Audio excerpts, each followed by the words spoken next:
In the name of Allah, the most merciful, the most gracious. Today, inshallah, we will begin a new lesson, lesson 2, in Unit 9, all kinds of robots for grade 3 students. After studying this lesson, students should be able to listen about robots, read about robots now and the future, speak about different robots, design a robot. We have here, my dears, some new vocabulary: hard, collect, sample, burning, search, rescue, spacesuit.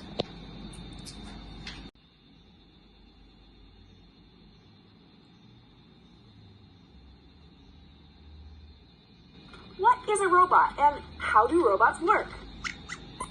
Squeak says, great question, Rowan. A robot is a machine that's designed by people to do a specific job.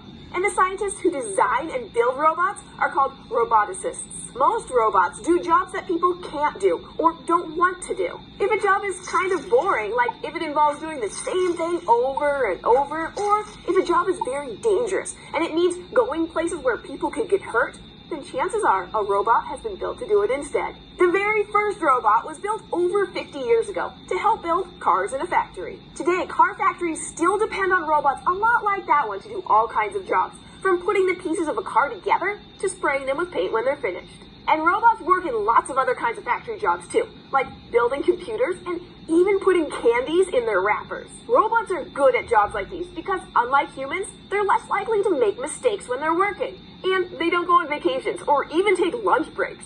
Plus, they never get bored. They can keep going and going and going. This makes nighttime jobs the perfect fit for bots. They can do things like control city trains after dark while we get our sleep. Robots can also work in places that humans would have a tough time adjusting to, or where we could never go. There are robots that work in really hot places, like volcanoes, and really cold places like deep. Now, my students, open your learner's book, page 120. All kinds of robots. Now, exercise number 1. Talk about it. Look at the pictures of robots. What do you think a robot can do? Now, my students, look at the first picture and the second picture. In your opinion, what do you think a robot can do? Who can tell me? Yes, very good.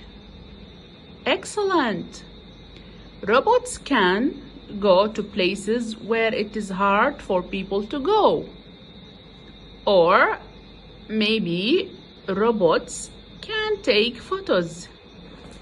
And maybe they can measure things. Yes, that's right. Now here, my students, we will read about robots today and robots in the future. Nowadays, my students, we have some kinds of robots, and scientists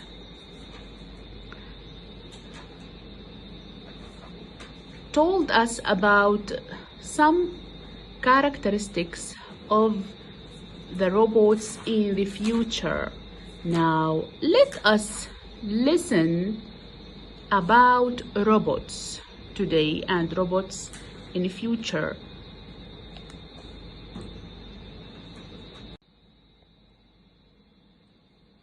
Robots that explore. Robots can go to places where it is hard for people to go. They can take photos, they can measure things, or they can collect samples for scientists to study. Robots with wheels have explored the moon and the planet Mars. Some robots have gone deep in the ocean to explore plants and animals that live there. They have looked for old ships on the ocean floor. Robots can go into dangerous places, like burning buildings or buildings that have fallen down. They search for people to rescue. Some of these robots look like snakes. Others look like spiders. Each robot has a light and a camera so it can send information to the rescuers. Scientists are now building tiny flying robots the size of a bee. These robo-bees are designed to explore small spaces where bigger robots can't go. Now, my students, after we listen to robots that explore, I want you to ask a question for you, my students. What do robots look like? What do robots look like? Who can tell me? Yes, very good. Some robots look like snakes, some robots look like spiders, some robots are the size of a bee, other robots look like people. Now look at the robot here that we have here in picture 2. It looks like a bee, right? Now, my students, let us move to page number 121, robots in hospitals. Let us see some information about robots in hospital. Robots in hospitals. In hospitals, robots help doctors do operations inside a patient's body. A doctor sits at a computer and shows the robot what to do. The robot arms hold tiny tools and lights. The tiny tools can reach places that a doctor's hands can't reach, like inside a patient's brain. Together, the robot and the doctor make an excellent team. Now, my students, after we listen to robots in hospitals, I want to ask you a question. What do robots do with the doctors in the hospital? Yes, very good. Robots help doctors do operations inside a patient's body. Look at the picture. Look at the picture here. We have here operation. Look at the doctor. He's sitting. The doctor is sitting and give the directions and the instructions to the robot to make the operation here to the patient.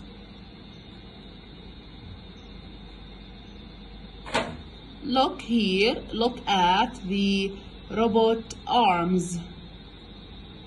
The robot arms hold tiny tools and lights. What is the tiny tools do?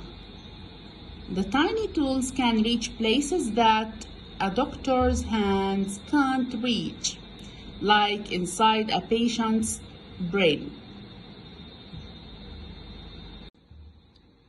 Now, my students, let us move to robots at home.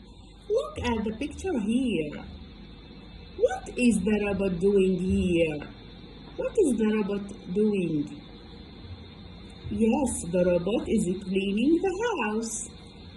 Or the robot mops the house. Yes, look at the woman. She's sitting and she gives the directions or the instructions to the robot to clean the house.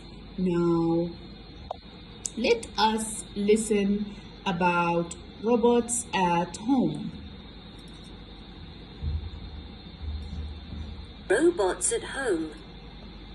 Have you ever thought about living with a robot? Scientists in Japan have built a robot that looks like a child in a spacesuit. Scientists want the robot to be a helper for people who are old or in wheelchairs.